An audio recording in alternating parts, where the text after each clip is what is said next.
Ok, Oui, c'est bon. super, super, super. Donc ce soir, on est ensemble pour à peu près 1 heure et quart. On va vous présenter les évolutions du programme classe échec, hein. On va commencer par le rappel du projet extrêmement rapidement. Donc quels sont les enjeux pour la fédération, quelles sont les ambitions du programme, comment ça fonctionne et quels objectifs on a décidé de se fixer à la FFE, hein. Donc c'est des objectifs nationaux, mais évidemment, vous êtes complètement partie prenante. Et il y a des indicateurs aussi sur département, club et ligue que vous pouvez décider d'essayer de tenir ou pas. Il y a plein de possibilités de participer au programme. Donc, on commencera par le rappel. Euh, les trois gros leviers de fonctionnement qui sont recruter les écoles, financer les kits et faire une passerelle vers les clubs. Donc, c'est les trois étapes qui vont guider les enfants initiés à l'école vers la pratique loisirs ou compétition en club. Et ensuite, la partie la plus importante, ce sera vos actions concrètes à vous, comités départementaux, clubs ou ligues, sur comment faire, enfin, qu'est-ce que vous pouvez utiliser parmi tous les outils qu'on va vous proposer, comment vous pouvez avancer sur la préparation de cette année 23-24 qui arrive, avec, je le rappelle, hein, des échecs toujours très, très en vogue et très hype, et une augmentation significative du nombre de licenciés, en tout cas en ce début de saison. Et on sent aussi que les tournois sont pleins et que ça marche très fort, que les clubs sont bien remplis. Donc on va vous présenter ce programme classe échec. La première chose que je rappelle toujours, c'est donc le programme classe échec, ça vise à initier les enfants par les professeurs des écoles sur le temps scolaire. Donc ça, c'est le programme classe échec. Ça a un côté très important parce que c'est par les professeurs des écoles, donc c'est durable. On met des équipements dans les écoles, on donne des supports pédagogiques, on entretient les formations. Et un professeur d'école qui fait classe échec, il en parle autour de lui, il voit les bénéfices, il le refait l'année d'après, vraisemblablement, et éventuellement, il fait du bouche à oreille, il entraîne ses collègues. Donc, c'est un programme qui est extrêmement vertueux dans son développement, qui surfe sur l'idée que l'équipement aux échecs est extrêmement peu cher. Donc, le kit pour s'équiper coûte 80 euros, très accessible, reste très longtemps. Et on constate d'ores et déjà des bonnes valeurs pour les enfants qui sont initiés. Donc ça, c'est vraiment la partie 1. On est vraiment convaincu, je pense que vous aussi, qu'un enfant initié aux échecs, ça va lui permettre de faire beaucoup de choses. Ça va lui permettre de réfléchir, ça va lui permettre de comprendre, connaître les valeurs du sport. Et le retour que nous font les professeurs, c'est qu'il y a une ambiance de classe qui s'en trouve améliorée. On a une étude de recherche qui est en train d'être conduite, hein. Les résultats arrivent d'ici quelques semaines. Mais ce qui est remonté par les professeurs, c'est effectivement rattraper les derniers de la classe et un esprit un peu de corps qui va se faire dans la classe où ceux qui comprennent plus vite vont vraiment expliquer avec beaucoup de bienveillance à ceux qui ont un peu plus de difficultés. Ça, c'est quelque chose qui est extrêmement apprécié. C'est une des vertus du sport à l'école, des échecs à l'école. Et donc, ça, c'est la première satisfaction, j'ai envie de dire, quand le programme se développe. Et le deuxième levier, c'est encourager un accès vers la pratique club, loisirs ou compétition. C'est bien que les enfants et les parents soient informés de l'existence du club d'échecs parce que pour pas qu'ils passent à côté simplement parce qu'ils n'étaient pas au courant. Donc on est aussi très content d'œuvrer vers cette passerelle parce que la pratique club c'est quand même quelque chose de fondamental et vous le connaissez tous. Je remercie comme toujours nos partenaires fondateurs, donc Crédit Mutuel enseignant et l'échiquier de la réussite qui sont les deux entités, donc entreprises ou fondations, qui nous ont soutenus dès le départ et qui ont rendu ce projet possible dès le premier instant. C'était en mars-avril 2022 que nos deux premiers partenaires ont lancé ce projet, donc je les remercie chaleureusement. Bien entendu, le ministère de l'Éducation nationale, l'UCEP et l'UNSS, qui étaient co-signataires en même temps que le contrat de délégation avec Véronique, avec Jean-Michel Blanquer et avec Olivier Giraud. Ça, c'était le lancement vraiment du programme Classe Échec. Après cette petite intro, ce petit rappel des ambitions du programme, je vais laisser la parole à Véronique Morera, présidente de l'UCEP, et Jacqueline Morel, qui est, je crois, trésorière adjoint et chargée de référente classe échec. Bonsoir, Véronique. Bonsoir Éloi, merci de me donner la parole. Ben, je suis ravie de rencontrer les représentants des comités d'échecs. Euh, pour l'UCEP, c'est important hein, ce partenariat. Depuis le début, on est partie prenante de ce partenariat. Peut-être avant d'expliquer notre façon de travailler, peut-être redire ce que c'est que l'UCEP, peut-être pour certains comités. L'UCEP, c'est donc le sport scolaire des écoles primaires publiques. Ce sont des activités physiques et sportives qui viennent en complément de l'EPS. Et c'est aussi dans un cadre associatif la possibilité de créer les conditions pour que les enfants soient acteurs de leurs pratiques, prennent des responsabilités, apprennent à faire ensemble et à coopérer. Et puis, nous avons une mission aussi qui est celle d'accompagner les enseignants vers de nouvelles pratiques. Voilà, en gros, si je peux résumer en quelques lignes la mission de l'UCEP. Alors, peut-être vous vous posez la question, pourquoi l'UCEP développe aussi la pratique des échecs. C'est tout simplement parce que après avoir vécu une grande période où on se posait la question de savoir si les échecs étaient une activité physique et sportive ou pas, eh bien devant l'engouement des enfants à jouer aux échecs et le plaisir qu'ils avaient de jouer aux échecs, eh bien on a vite conclu par le fait que l'UCEP allait développer la pratique des échecs parce que c'était une pratique qui correspondait totalement aux valeurs que l'UCEP souhaite développer aussi et qui rejoignent les objectifs hein, de la classe échec tels qu'ils ont été présentés par Éloi. Voilà, donc l'UCEP s'est mis à développer cette pratique et donc le partenariat avec la Fédération française d'échecs eh bien, a augmenté, on va dire qualitativement augmenté. Et donc la proposition de l'UCEP, ça a été de venir en complément de l'expertise de la fédération de l'UCEP, c'est l'expertise de la rencontre sportive. Donc, on a fait une proposition de rencontre sportive UCEP, échec, voilà, qu'on va vous présenter maintenant. Et comme à chaque fois dans les partenariats, dans le fonctionnement du partenariat, on a l'habitude de co-construire ensemble. C'est ce qu'on a fait avec les deux présidents et c'est ce qu'on a fait aussi avec Jacqueline qui est élue et en charge de ce développement. On a associé donc Martine Bola aussi dans cette construction. Et donc, cette rencontre sportive associative échec a bien été co-construite dans un cadre partenarial parce que l'idée, c'est bien de mettre en synergie des expertises qui sont différentes, mais qui vont venir s'agréger pour obtenir un document de qualité. Voilà, donc je voulais remercier la Fédération française d'échecs pour ce partenariat qui est de qualité et à l'UCEP, nous avons envie de développer cette pratique et j'espère donc que cette rencontre sportive vous servira aussi pour le développement au niveau local. Voilà, et je laisse la parole à Jacqueline qui est à l'origine du travail et qui saura bien mieux que moi vous en parler. Merci. Merci vraiment. Je vais juste refaire... Bonjour à tous, tout d'abord, excusez-moi. Je vais juste refaire un petit peu d'histoire pour vous dire que, pour compléter ce que dit Véronique, ce partenariat, il précédait un peu le projet Classe Échec, puisqu'il a débuté en 2018, le partenariat avec la Fédération française d'échecs, et que c'était tout naturellement qu'effectivement, c'est associé au projet Classe Échec 1, Classe Échec 2. Pour ce faire, effectivement, Martine Bola était à l'origine du projet en 2018 et on a continué le travail tout naturellement ensemble avec Yves Léal aussi, qui était associé à nos travaux, pour construire cette rencontre sportive associative échec et pour permettre effectivement que cette activité se développe sur tous les territoires.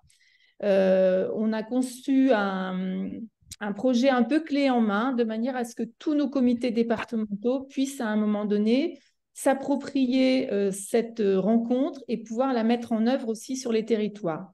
Alors, dans les questionnements, je pense que Martine et Yves pourront aussi apporter des éléments techniques si vous avez des questionnements.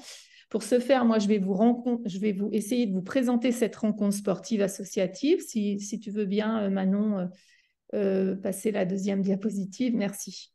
Alors, tout d'abord, bon, on va remercier aussi tous les intervenants. Notre objectif était de la tester, cette rencontre, avant de pouvoir la diffuser. Et donc, pour ce faire, elle a été testée dans 2 départements. Et donc, je remercie les comités départementaux, à la fois des échecs et à la fois du CEP, qui ont participé à ces phases de test et qui ont permis justement, de par les remarques qui ont été faites, d'améliorer effectivement ce dispositif. Donc, elle se présente sous forme d'ateliers, donc voilà, de plusieurs ateliers qui sont mis en œuvre en même temps. C'est-à-dire que sur ce temps de rencontre, plusieurs classes vont être associées et plusieurs classes vont tourner sur ces 5 ateliers qui sont présentés ici à l'écran. Donc, on va retrouver une course au problème, on va trouver un travail sur les parties d'échecs, on va vous les présenter ensuite. On va retrouver un memory échec, un atelier qui va permettre aux enfants de bouger. Vous voyez, ils vont associer l'activité motrice de la course aux parties d'échecs et un quiz échec. Je te laisse aller plus loin. Alors, bien évidemment, cette rencontre sportive associative, elle vient conclure un cycle qui a été mis en place précédemment avec les supports classe échec 1 et classe échec 2. Cette RSA que je vous présente aujourd'hui, elle est plus particulièrement adaptée à la classe échec 1. La rencontre sportive associative classe échec 2 va être réalisée cette année et va donc poursuivre ce travail. Donc, une course au problème pour laquelle les enfants vont avoir à résoudre des problèmes effectivement autour d'une table et pouvoir travailler aussi en équipe autour de ces problèmes. L'intérêt de la rencontre sportive associative, c'est effectivement à un moment donné de faire travailler les enfants aussi, non pas tout seuls face à un échiquier, mais bien ensemble, parce que nous, à l'UCEP, on met l'accent sur la coopération et la solidarité entre les enfants dans une même équipe. Alors, une course au problème, les parties d'échecs, donc qui sont... Bon, là, il s'agit effectivement d'organiser des parties, mais c'est une situation duel entre 2 enfants avec des contrats temps et qui s'organisent un petit peu comme des montantes descendantes, en fait. Voilà, il y a effectivement des enfants les enfants vont changer de table, vont être confrontés à différents adversaires, si on peut dire comme ça, sous forme de duel. Et ils vont s'organiser autour de différentes tables dans un temps qui est imparti. La suivante. Le memory, donc comme je vous disais tout à l'heure, il s'agit de mémoriser des positions effectivement qui sont données sur des échiquiers verticaux et d'organiser tout ça sous forme de relais. Donc les enfants vont avoir une activité motrice, c'est quelque chose qui s'organise sur un espace extérieur ou dans un gymnase et qui vont permettre aussi de travailler en équipe. Donc, l'enfant n'est pas mis face à une difficulté tout seul, il est au sein d'une équipe et c'est l'équipe qui effectivement va réaliser ce défi. Le dernier, donc les quiz, donc, qui vont permettre effectivement à un moment donné d'être confronté à ses connaissances et de pouvoir répondre à des questionnements autour de fiches qui leur est proposées en fonction aussi des niveaux de pratique et des niveaux des élèves. Voilà. Alors, le document partenarial, ce que l'on voulait ce que Véronique vous a déjà expliqué, c'est que la rencontre sportive associative échec, elle se prépare autour de plusieurs axes que vous voyez ici présentés sur le document partenarial. Sur ces axes-là, il y a un axe qui est consacré au projet de l'enfant, c'est-à-dire que c'est l'enfant qui réalise son projet pour lui et pour les autres. Il y a un autre axe qui est bien entendu en lien avec le projet dans la RSA. Et le projet, là, c'est bien classe échec 1 et classe échec 2. Donc, la RSA a bien un lien avec le projet de départ. Il y a différentes phases sur cette rencontre, c'est-à-dire qu'elle va être préparée effectivement en amont, on va la vivre et puis après coup, on va pouvoir aussi travailler soit sur l'histoire, soit sur une partie plus culturelle des échecs et échanger aussi entre classes éventuellement en fonction de l'organisation que les comités départementaux auront choisi de faire. Et puis, on a un axe inclusif. Donc, et cet axe inclusif, il est à la fois sur l'inclusion des enfants, quelles que soient leurs différences, mais aussi sur les différents rôles qu'ils vont pouvoir jouer pendant la rencontre. Et vous verrez qu'à certains moments, ils peuvent être observateurs, arbitres, maîtres du temps, maîtres du jeu. Donc ça, c'est aussi une des spécificités de la rencontre sportive associative. Et puis, on a souvent, on a aussi un dernier axe qui concerne les débats, une organisation de débats et d'échanges, et qu'on va retrouver souvent autour du quiz parce que les enfants vont avoir à débattre entre eux des réponses à leurs questions. Voilà, je pense avoir tout dit.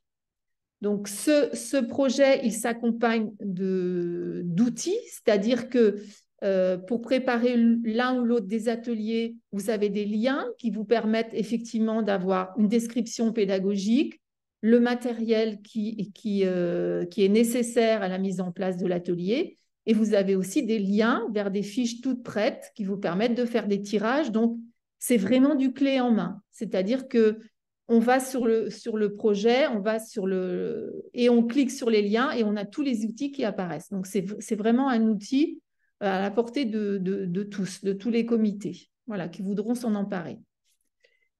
Si Martine ou Yves veulent rajouter des choses que j'aurais oubliées, il n'y a pas de souci. Et si vous avez des questions, n'hésitez pas. Merci Jacqueline. Donc oui, Yves, Martine, si vous voulez rajouter des choses, bien sûr, n'hésitez pas à prendre la parole. Très concrètement, vous voyez que donc cette rencontre associative UCEP a été faite dans la continuité de Classe Échec. Donc je voyais Roland qui posait la question, qu'il n'y a pas de pendule. Oui, effectivement, c'est plutôt un point de contact pour les enfants entre Classe Échec et le club. C'est une nouvelle découverte des échecs qui est incluse dans la philosophie UCEP, comme vous avez pu le comprendre, qui est donc inclusif, citoyen et très culturel également, en plus du sportif, culturel et artistique. Donc c'est toute une philosophie du sport et ça fait une rencontre supplémentaire des enfants avec les échecs dans un cadre différent de la classe. Donc c'est quelque chose qui va être intéressant. Moi j'ai une question concrète. Donc vous êtes comité départemental. Donc Jacqueline, comment est-ce que on peut se mettre en relation avec les délégués UCEP qui souhaitent organiser, c'est-à-dire en fait en gros que le comité départemental échec puisse rencontrer le délégué UCEP qui va organiser une rencontre sportive associative et comment ça va se passer pour la faire ensemble. Alors, je pense que c'est très simple. Voilà.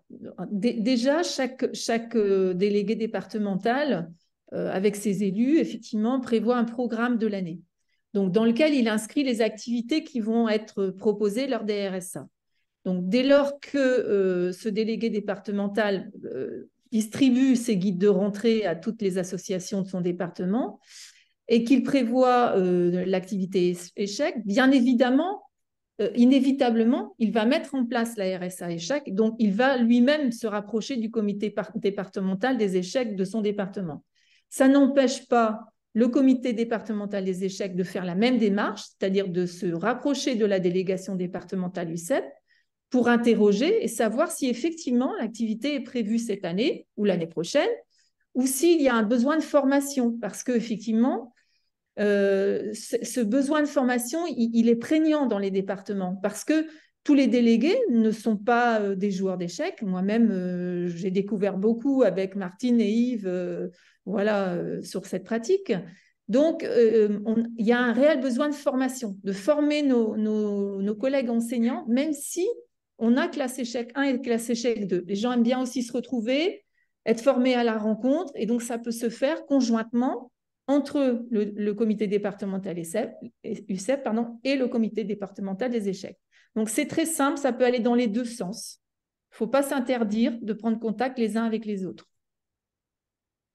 Très bien, et je crois, donc c'est pour le coup côté fédération, hein, c'est Martine qui va centraliser les relations, ou en tout cas qui sera à même de vous communiquer les coordonnées du délégué UCEP, et à l'inverse, pour le délégué UCEP, de donner les coordonnées du comité départemental. Martine, qui fait partie du groupe de travail classe échec, qui travaille avec l'UCEP depuis longtemps. Donc Martine, tu assures les mises en relation et la simplification du parcours pour ceux qui veulent organiser une rencontre, hein. Oui, tout à fait. Oui.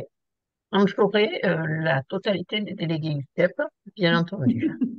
Tu l'auras, Martine, la liste. Oui, je le sais, mais Pas de voilà, pour souci. l'instant, je n'ai pas tout, mais pour les comités départementaux, aucun problème. Et puis, Ouais, pas de problème. Et alors, il y a une question sur les écoles publiques ou privées sous contrat. Pour le programme classe échec, on ne fait pas la différence. Pour nous, on accepte effectivement les écoles publiques naturellement et privées sous contrat également. Je ne suis pas sûr que ce soit le cas à l'UCEP. C'est bien l'enseignement public Oui, exclusivement oui, pour les classes oui, UCEP. oui, oui. Nous, on a une convention avec le ministère de l'Éducation nationale qui précise notre mission de service public, et notre mission est d'organiser les rencontres sportives associatives pour les écoles publiques. Très bien. Voilà. Très bien, bah, Jacqueline et Véronique, bah, je vous remercie pour cette présentation. Merci aussi. Et voilà, je vous souhaite une bonne soirée parce que je crois que vous êtes en pleine. Voilà, exactement. Donc, merci beaucoup. Et on, Et à bientôt. on se souhaite mutuellement de belles rencontres.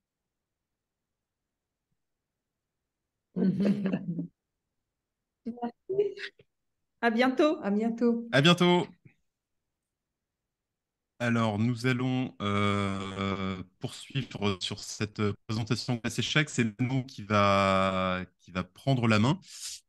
Donc Manon, que je présente, mais vous la connaissez maintenant probablement tous, qui est responsable du pôle développement de la Fédération française des échecs, donc salarié au siège fédéral à Asnières avec Jordi, Laetitia et Joël notamment. Et Manon s'occupe des programmes de développement, donc classe échec, dont infinitétisme et 1000 échiquiers, qui sont les grands enjeux de la fédération. Et ce soir, elle va nous présenter classe échec en fonctionnement. Donc ça, c'est l'image, la grande image, avant d'entrer dans le détail plus concret de comment faire pour développer le programme au niveau CDJE, Ligue et Club. C'est à toi. Bonsoir tout le monde, merci Éloi de me laisser la parole. Ce schéma, il vient donner une vision globale du programme classe échec en partant des écoles vers les clubs. Il y a 48 200 écoles en France, ça représente à peu près 3 millions d'élèves. Aujourd'hui, on a déjà, grâce à ce qui a été fait, 3270 écoles qui sont inscrites. En fait, ça représente environ 200 000 élèves. Il y en a 1800, donc à peu près la moitié, qui sont déjà équipés d'un kit classe échec. Et donc, le but de cette vision, c'est de voir quels sont les différents points de contact que vous pouvez avoir avec ces écoles afin d'avoir plus d'écoles qui sont équipées de kits de classe échec.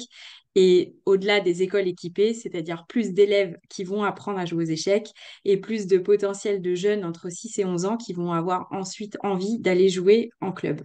Donc, le point de contact via la fédération, s'il y en a plusieurs, ça va être par exemple les défis de fin d'année, comme celui de l'an dernier qu'on a fait avec la partie majoritaire avec Marc Larry, Matopion, que Éloi vous expliquera un peu plus tard dans la réunion, et les parties interclasses. Il y a aussi du coup d'autres passerelles qui peuvent permettre d'amener les élèves vers les clubs. Il y a celle qu'on vient juste de voir avec l'UCEP et donc les rencontres sportives. Il y a la sortie scolaire qui peut avoir lieu notamment en fin d'année sur une semaine dédiée entre les scolaires, donc les élèves des classes et les enfants des clubs. Des parties majoritaires et aussi participer à aider les écoles à avoir une intervention d'un animateur. Et donc, toutes ces étapes-là vont permettre d'avoir potentiellement, on va dire, une optimisation du vivier d'élèves qu'on a déjà à disposition, qui sont dans les classes et qui vont rejoindre les clubs pour être de nouveaux licenciés et de nouveaux joueurs d'échecs. Oui, Je sais alors pas, Éloi, tu oui, veux compléter non, peut-être? ouais, je complète, mais il y a trois grandes étapes, hein. Il y a d'abord signaler aux écoles l'existence du programme classe échec. Donc ça va être la promotion du programme. Ça va être une des parties qu'on va voir. Ensuite, il y a le financement, puisque quand une école est inscrite, elle a signifié son intérêt, mais elle n'a pas forcément les moyens de payer le kit. C'est le cas pour pas mal d'écoles. Donc là, il y a des possibilités de financement pour arriver aux écoles équipées. Et enfin, là, je rebondis sur la remarque de Roland, qui me dit qu'il y a très peu de retours dans les clubs. C'est ce dont on va parler majoritairement ce soir. C'est l'enjeu de cette année 2023. C'est la passerelle des enfants initiés à l'école qui, on le souhaite, arrivent au club. Et pour ça, la stratégie qu'on va vous présenter, c'est celle des points de contact, c'est-à-dire que les enfants et leurs parents soient exposés aux échecs 4, 5 fois dans l'année, dans des contextes différents, ce qui fait que quand ils rentrent au forum des associations, eh bien, normalement, le travail est déjà bien engagé. Donc, c'est les trois étapes du programme, hein, qu'on va entrer dedans progressivement. Le slide suivant, c'est les ressources et outils parce que c'est important. On voit qu'il y a des fois une incompréhension, un problème de communication de notre part, et il y a beaucoup d'outils aussi, donc c'est pas si simple. Donc on va vous présenter brièvement, Manon, les 5 outils qui sont à disposition des clubs, ligues, CDJE et écoles, naturellement. Voilà, donc merci Éloi. Les 5 outils, je dirais que le premier, c'est Classe Échec Connect, qui est en fait l'espace de communication où tout le monde se retrouve pour avoir à la fois les informations et la possibilité de se référencer et de commander, d'avoir l'accès pour commander son kit. Il y a classeéchec.fr qui est en fait la brochure de présentation qui permet d'avoir une vitrine sur ce qu'est le programme et ce qu'on fait et qui est facile d'accès. Il y a Open Data, donc qui est l'espace où on a les statistiques en fonction des départements avec les classes inscrites, les classes qui sont répertoriées donc par département, comme je disais. Et du coup, ça permet pour les CDJE d'avoir vraiment une possibilité d'analyser qu'est-ce qui se passe sur son territoire, de pouvoir faire déjà un bilan et une photographie d'un état des lieux de ce qu'il y a aujourd'hui et de construire avec nous une stratégie pour développer encore plus ces écoles qui sont soit déjà inscrites mais sans kit, soit pas inscrites et du coup à aller chercher pour avoir de nouveaux élèves qui sont participants à classe échec. Et toujours pareil avec la même logique d'avoir autant de possibilités d'avoir après à la suite de nouveaux licenciés. Ensuite, il y a le magistère, donc qui est aujourd'hui, enfin, je dirais, l'outil vraiment principal de recrutement et de formation. Donc, c'est l'espace de l'éducation nationale où tous les professeurs ont accès, où là, toutes les informations sont divulguées en interne. C'est un puissant outil pour nous de communication et de recrutement des professeurs qui veulent ensuite s'inscrire à classe échec. C'est un puissant outil aussi de formation avec les visios que réalise Yves chaque semaine. Le forum des professeurs qui posent des questions entre eux, plus ou moins techniques, pour pouvoir répondre et continuer le programme auprès de leurs élèves. Et enfin, il y a l'accès au support pédagogique pour les clubs, qui est un espace tout simple qu'on a créé avec toute la formation qui existe sur Magistère, afin que les clubs aient exactement le même niveau d'information que ce qu'a un professeur sur Magistère, et que comme ça, quand il y a une communication entre les deux, ils sachent chacun, l'un et l'autre, exactement la même chose, et qu'ils sachent que ce qu'a l'un et ce qu'a l'autre pour pouvoir au mieux accompagner les élèves dans l'apprentissage des échecs. Merci Manon. Oui, c'est voilà, donc l'ensemble des outils qui sont à votre disposition. Donc très concrètement, Classe Échec Connect, vous pouvez d'ores et déjà vous connecter, déclarer votre CDJE, donc votre comité départemental, et voir les écoles qui sont équipées, les écoles qui sont en attente de kit. Il y a 4 menus, hein, donc c'est dans le menu établissement. Et vous, donc, d'ores et déjà, vous pouvez avoir une première photographie. Vous pouvez l'amplifier un petit peu sur opendata-classéchec.fr. D'ailleurs, autant pour moi. On va corriger la présentation en même temps. C'est opendata.fféchec.fr, donc l'onglet classe échec, qui vous permet de voir combien il y a d'écoles au total et quel est le pourcentage d'équipés, le pourcentage d'inscrites. Donc voilà, tous ces outils ont demandé pas mal de temps de développement, hein, ne sont pas encore complètement uniformisés, mais on y travaille pour que le service soit de plus en plus fluide et lisible. C'est un petit peu notre enjeu. Le point suivant, c'est les indicateurs et objectifs du programme. Là, je vous montre une capture d'écran qui est actualisée en temps réel sur Open Data. Ça reprend le nombre d'écoles. Donc, ça, c'est la page 2 de classe échec dans Open Data. C'est par région académique, le nombre d'écoles inscrites au programme, le pourcentage d'écoles inscrites, le nombre d'écoles équipées en kit, donc le pourcentage d'écoles équipées en kit. L'objectif qu'on s'est fixé à la fédération, donc ça vous engage pas, ça vous engage, mais c'est d'essayer d'équiper 10% des écoles à échéance fin 2025. Je pense qu'il est complètement réalisable et réaliste. Actuellement, on équipe 3,2% des écoles, un an et demi après lancement. Maintenant, il y a une mécanique qui est de plus en plus rodée. Et on voit qu'on a 3000 écoles inscrites. En fait, il y en a plus, hein, puisque ce set de données ne prend pas certaines écoles qui sont mal référencées. Mais ça veut dire qu'il y a 1500 écoles qui se sont inscrites avec un, deux ou plusieurs professeurs qui sont en attente de kits. Donc, on sait déjà si on trouve des financements pour ces écoles ou si on relance ces écoles, qu'il y a des possibilités assez simples de les faire entrer dans le dispositif puisqu'ils ont spontanément mentionné un intérêt. Donc, cette passerelle-là, c'est un travail qu'on fait au niveau des partenaires de la fédération, c'est-à-dire que, on parlait dans les slides suivants, mais l'échiquier de la réussite nous suit et va encore offrir des kits sur les années 24 et 25. Donc, on sait déjà qu'il y a des écoles qui sont intéressées. Et vous le savez aussi au sein de vos comités. Voilà. Donc, l'objectif, 10% des écoles équipées fin 2025. Ce qu'on va mesurer pour les clubs, c'est des licenciés entre 6 et 11 ans, donc les primo-licenciés, mais aussi les renouvellements.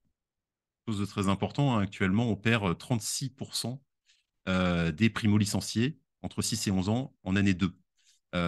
C'est beaucoup, c'est dommage. Donc, en tant que club, s'il y a quelque chose à faire, si vous pensez qu'il y a des moyens de garder les jeunes qui sont venus au club un petit peu plus, ça serait intéressant. En tout cas, c'est un indicateur qu'on mesurera.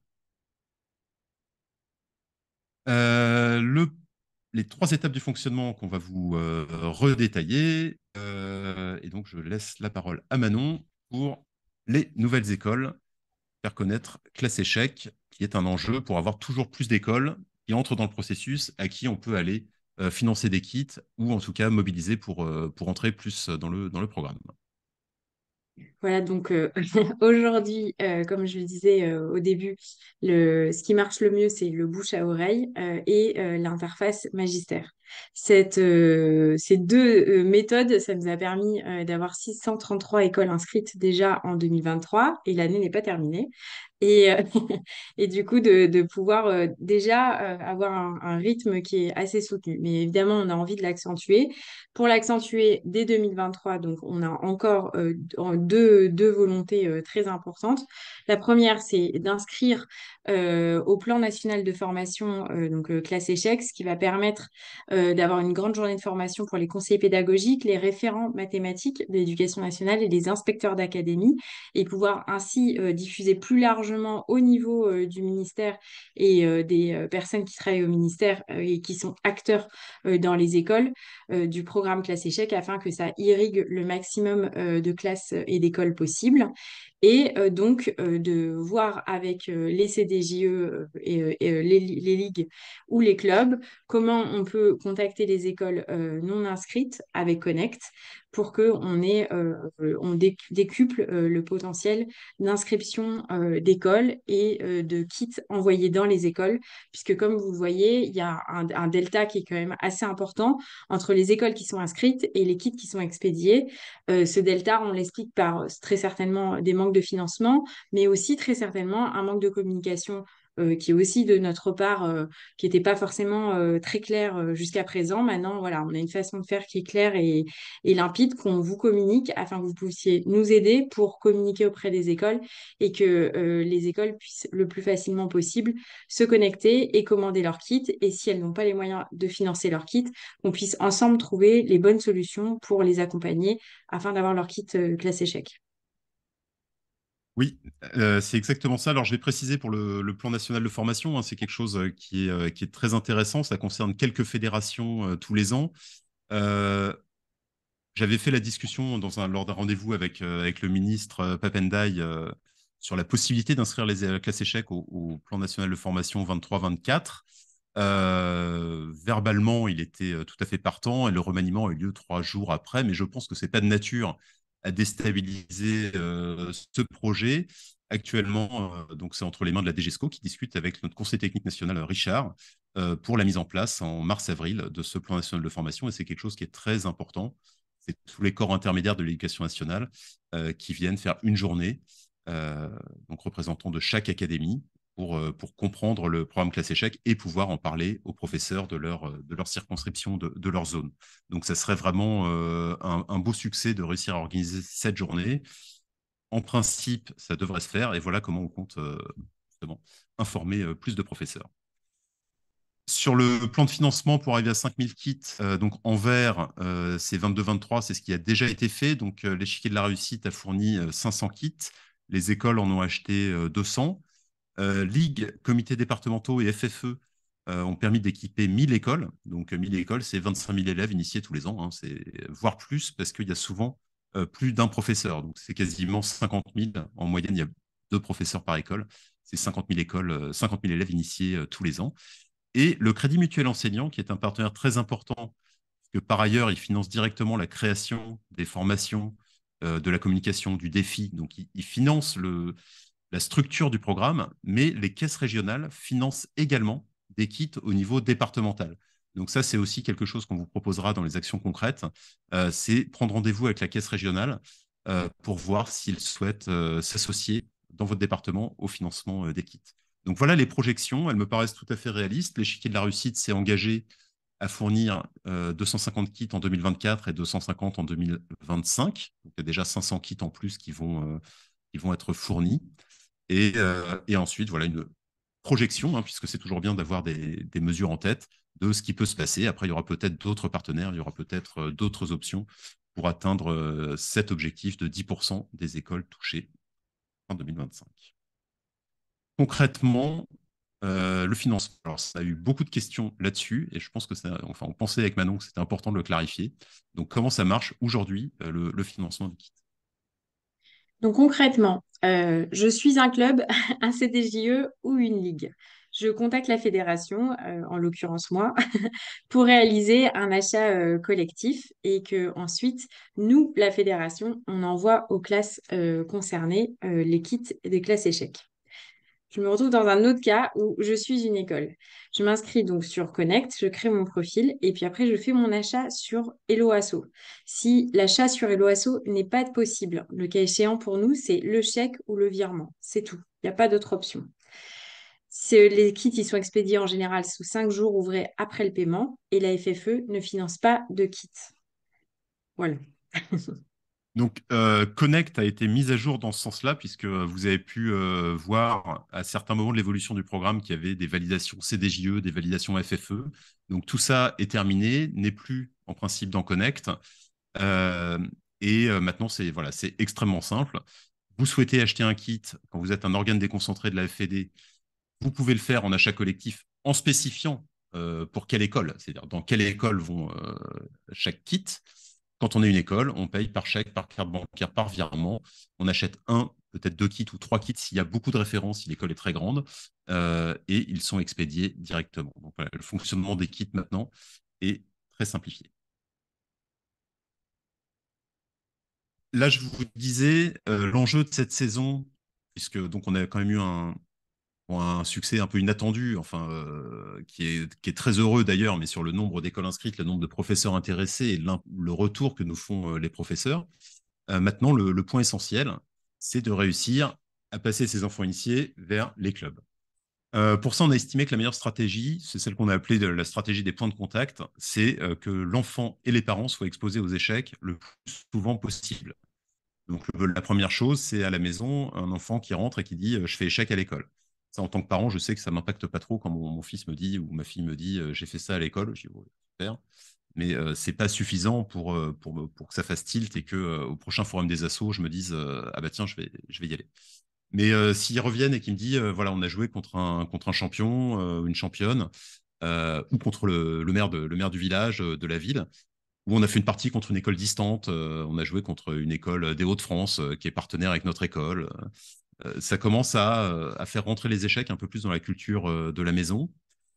Si un animateur club vient, donc c'est quelque part pour les enfants une rencontre avec un compétiteur, c'est aussi une expérience. Ils peuvent en parler à la maison, c'est quelque chose d'important aussi. Euh, on développe le projet Matoupion, qui est l'application digitale. Je vous en reparlerai après, mais ça, c'est comme Matador pour ceux qui connaissent. C'est une extension de classe échec digitale, gamifiée, un univers d'enfants où ils peuvent se challenger entre eux.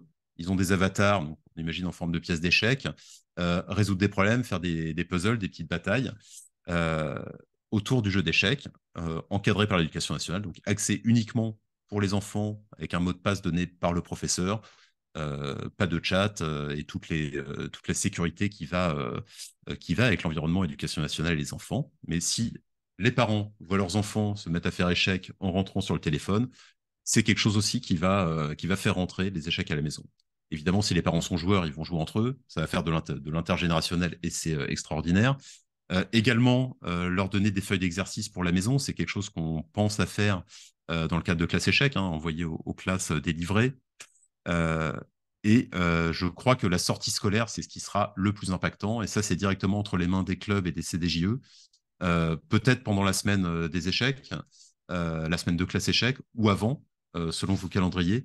Mais n'hésitez pas à proposer une date de sortie scolaire pour accueillir 4, 5, 6 classes, dépendant de vos espaces, parce que les professeurs sont super partants. Tous les professeurs qui font classe échec, quand on leur dit qu'en fin d'année, il y a une sortie scolaire échec, où ils vont jouer contre d'autres classes, d'autres écoles, il y a des formules de tournois qui ont déjà été faites, qui sont super. Donc tout ça, c'est ce qu'on appelle la stratégie des points de contact. Donc c'est des petites choses où les parents, quand ils vont au forum des assos, quand ils vont penser à l'activité de l'année prochaine pour leurs enfants, ils penseront échec parce que 3, 4, 5 fois, ils auront eu des expériences de leur enfant jouant aux échecs. Je vais vous détailler, voilà, donc Matopion, l'extension digitale. Le planning de Matopion, c'est courant 2024. C'est un développement qui est assez long. On a été retenu pour la subvention ANS il y a 2 mois. Il faut lancer le projet. C'est un budget important, donc on ne peut pas le faire non plus comme ça à la va-vite. C'est comme Matador, donc ça va être très très bien. Et ça, vous n'avez a priori pas à vous en occuper puisque c'est un point de contact intégralement éducation nationale FFE. Euh, j'ai envie de dire, c'est un point de contact tout fait. On permettra aussi aux classes de jouer ensemble en intégrant dans Classe Échec Connect, euh, dans la zone des professeurs, je souhaite jouer contre une classe distante et avec un appareillement automatique et un petit mode d'emploi pour qu'ils puissent jouer ensemble, éventuellement sous un format majoritaire d'ailleurs. Les 25 enfants proposent un coup, le coup le plus proposé est joué et la classe d'en face fait la même chose. Donc ça, pareil, c'est aussi des points de contact qui sont faits, en tout cas des événements dont les enfants peuvent parler et que les parents qui peuvent atteindre les parents. Le défi de fin d'année, donc on avait fait Marc Liary contre toutes les écoles de France l'année dernière, avec 500 écoles qui s'étaient inscrites pour jouer contre notre super champion du monde, avec 2 minutes par coup. Ça avait fait pas mal de presse et un peu de déception des enfants parce que technologiquement, on a vu un petit bug, ce qui était un peu dommage, mais en tout cas, une grande satisfaction d'avoir joué contre le champion du monde des moins de 8 ans. Et enfin, la semaine classe échec, on l'a placée pour le moment du 10 au 14 juin. C'est une date qui est amenée en principe à ne pas bouger, mais il est encore très très tôt pour le confirmer définitivement. Et enfin, je laisse la parole à Manon pour la partie la plus importante de cette visio. Très concrètement, qu'est-ce que vous pouvez en retenir et qu'est-ce que vous pouvez faire dès demain. Manon, passe. Voilà. Alors, Ah, je viens. Oui. Donc, dès demain, concrètement. Donc, il y a donc les différentes passerelles qui vont exister, c'est-à-dire donc la partie majoritaire qui va vous permettre d'avoir l'outil à disposition Club, Ligue, CDJE pour organiser un événement. Il devrait être prêt d'ici fin 2023, donc il y aura de bonnes perspectives pour démarrer 2024 avec un outil qui va être dynamique et sympathique à mettre en place avec les élèves et puis mille formules différentes pour utiliser les parties majoritaires. Je suis sûre que vous avez tous en vous un potentiel créatif d'événements que vous allez développer pour ces parties-là. Il y a les sorties scolaires, donc comme Éloi en a parlé, qui est vraiment la priorité de la fin de saison, potentiellement de les flécher sur cette fameuse semaine des échecs qui nous permettra d'avoir un axe de communication nationale et de pouvoir dire, bah voilà, en France, tout ce qui se passe autour des échecs et des scolaires avec les clubs. L'intervention d'un animateur club qui va permettre d'assurer la mise en relation club-école, encourager la participation au championnat scolaire ou l'adhésion à un club. Et c'est aussi le moment, j'ai envie de dire, des parties majoritaires ou des sorties scolaires qui vont générer aussi ces possibilités de pouvoir donner envie aux jeunes de rejoindre un club pour le gérer, de le fédérer autour de nous. Les rencontres UCEP qui sont encore une autre opportunité. Et on va vous mettre à disposition du coup des communiqués de presse clés en main qui vont vous permettre de communiquer auprès de la presse locale sur vos actions afin que ça vous donne aussi de la visibilité sur ce que vous faites au quotidien pour valoriser les échecs dans votre secteur. Je veux bien la Oui, slide d'après. parce que la presse est aussi un point de contact Ouais. important, que ce soit au niveau national ou au niveau de la PQR. Et notre agence de communication s'est engagée à vous proposer des communiqués, donc pas seulement pour classe échec, mais aussi quand les championnats de France vont arriver, quand les cycles de championnats de France arrivent, en tout cas pour les moments importants des compétitions fédérales, de pouvoir mettre en avant vos joueurs, vos jeunes, dans des communiqués de presse tout près, avec le bon contact qui va bien en face. Voilà. Et donc, pour créer votre projet CDJE avec l'aide donc du pôle développement de la FFE. Je vous invite à me contacter pour qu'on puisse programmer ensemble une visio dès demain. Et je n'ai pas peur du nombre d'emails que je vais recevoir. J'espère d'ailleurs que je vais en recevoir plein afin qu'on puisse regarder ensemble déjà, l'état des lieux chiffré de ce qui se passe sur votre secteur, qu'on puisse voir, comme on vous l'a montré plus tôt dans la présentation, les écoles qui sont inscrites, les écoles qui ont un kit, vos possibilités d'accompagnement. Et ou, parce que ça arrive aussi, les écoles qui vous ont déjà contacté directement pour des soucis de financement et qui ne seraient pas répertoriées dans Classe Échec Connect. Donc, on va regarder ça ensemble et on va pouvoir faire un bilan de ce qui se passe dans votre secteur. Ensuite, on va pouvoir, du coup, en définir ensemble la stratégie de développement de Classe Échec sur votre territoire. Et ensuite, on va pouvoir mettre ensemble les outils en place qu'on a préparés pour vous, les CDJE, afin de mettre en valeur votre action sur le territoire, la promotion, les financements possibles et les différents points de contact dont on a parlé ensemble pour à la fois valoriser et multiplier les opportunités d'avoir le plus d'élèves inscrits à classe échec et donc de futurs licenciés qui vont jouer aux échecs.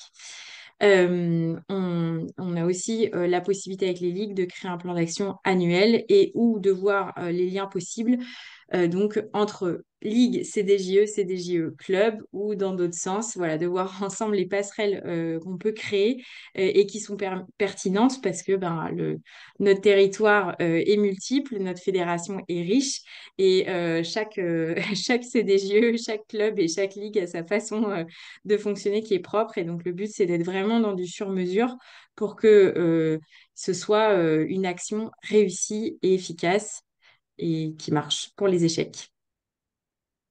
Donc, vous avez mes Merci. coordonnées en bas qui sont sur le site fédéral également. Pardon, excuse-moi. Oui, non, non, je disais, merci Manon. Voilà, donc en fait, je pense qu'on s'est un petit peu répété dans l'ensemble, mais c'était important qu'on revoie avec vous toutes les possibilités. Et justement, s'il n'y a qu'une seule chose à se rappeler, c'est que si vous voulez développer classe échec, faites une visio avec Manon, appelez éventuellement le référent scolaire de la Ligue ou le président de la Ligue pour accompagner la démarche et la renforcer. Et créez-vous le plan d'action, hein. Manon peut contacter avec vous les caisses de Crédit Mutuel enseignants, qui peuvent d'ailleurs avoir d'autres idées peut-être pour faire des événements, mettre en place les parties majoritaires, peut-être avec, pourquoi pas, une personnalité du département ou un champion départemental pour jouer contre plein d'écoles. Donc il y a vraiment beaucoup, beaucoup de possibilités. On essaie de vous fournir tous les outils possibles et l'accompagnement pour vous simplifier les choses et vous permettre de développer et vous concentrer juste sur ce qu'on aime faire, c'est-à-dire à la fin jouer aux échecs et faire découvrir les échecs à un maximum d'enfants et d'amateurs partout en France. Est-ce que vous avez des questions sur le Éloi, sujet? je me permets de prendre la parole. J'ai répondu autant que j'ai pu à certaines questions dans le chat. Si j'ai pas répondu, s'il vous plaît, c'est le moment. Voilà.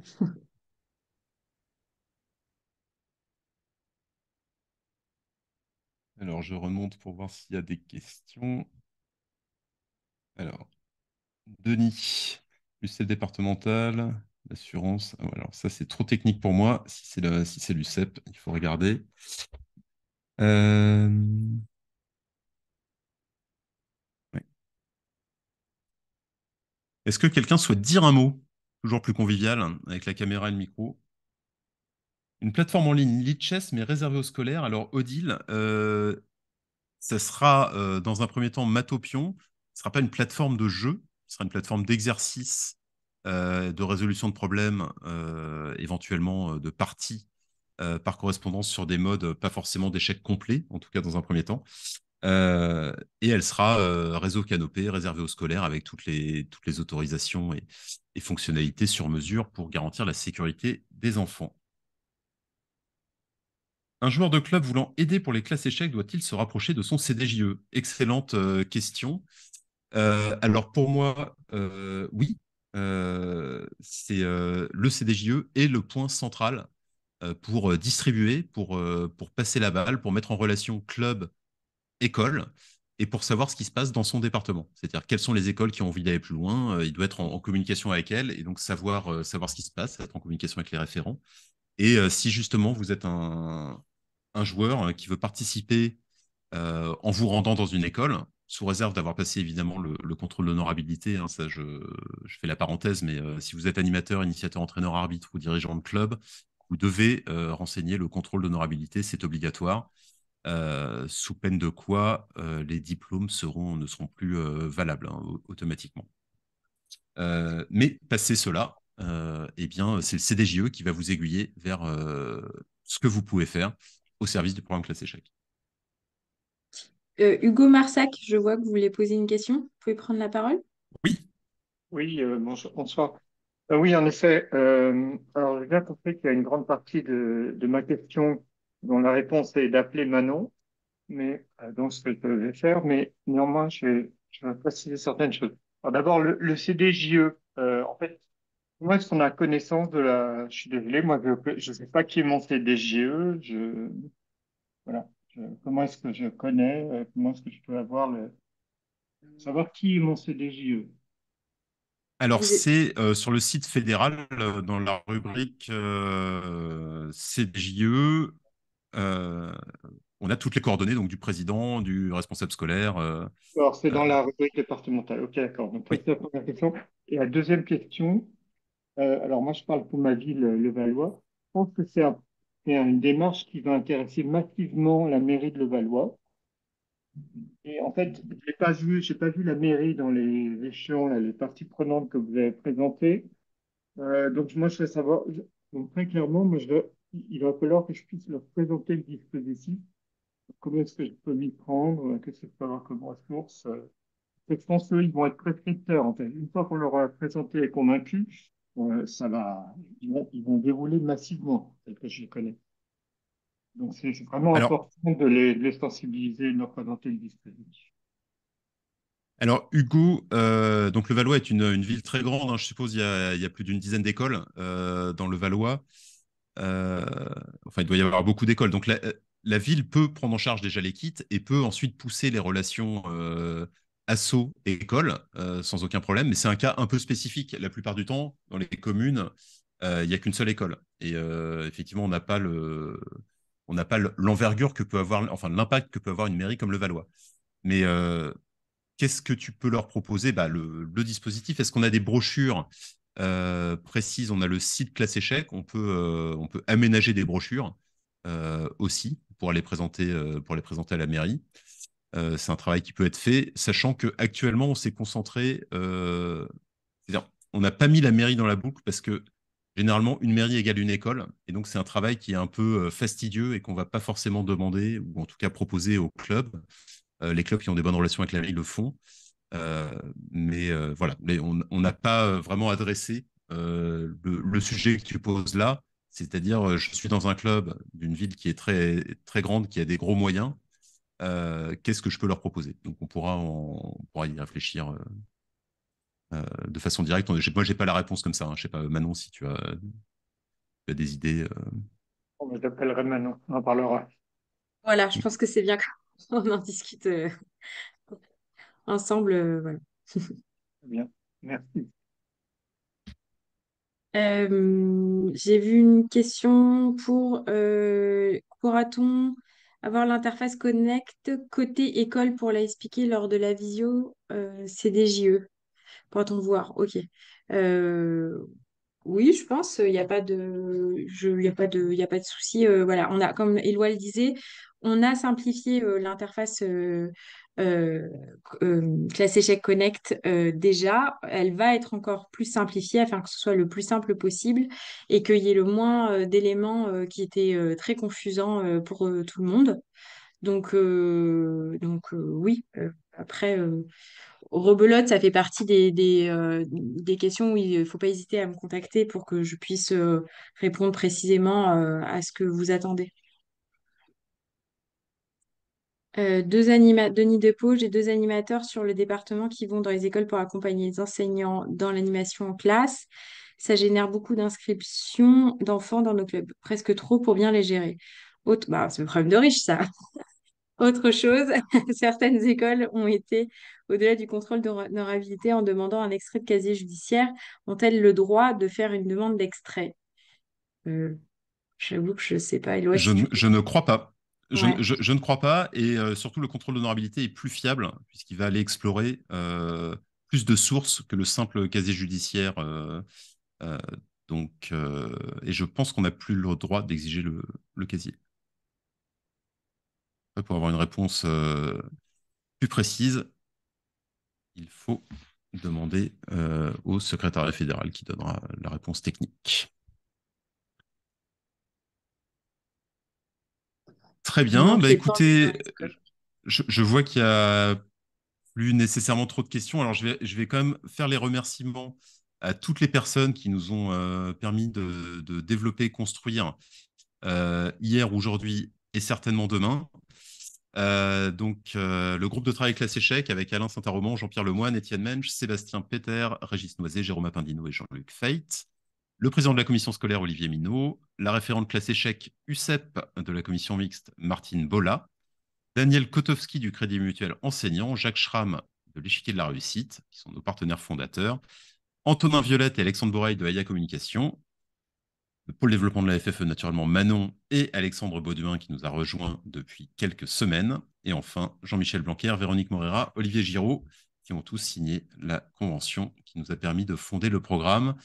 Bien entendu, toutes les ligues, comités et clubs qui ont participé au développement, à l'achat des kits et donc à la bonne santé du programme, ainsi que Yves Léal qui crée toutes les formations, qui les fait évoluer et qui vraiment fait un travail tout à fait remarquable, qui prépare l'étude de recherche sur ce programme Classe Échec.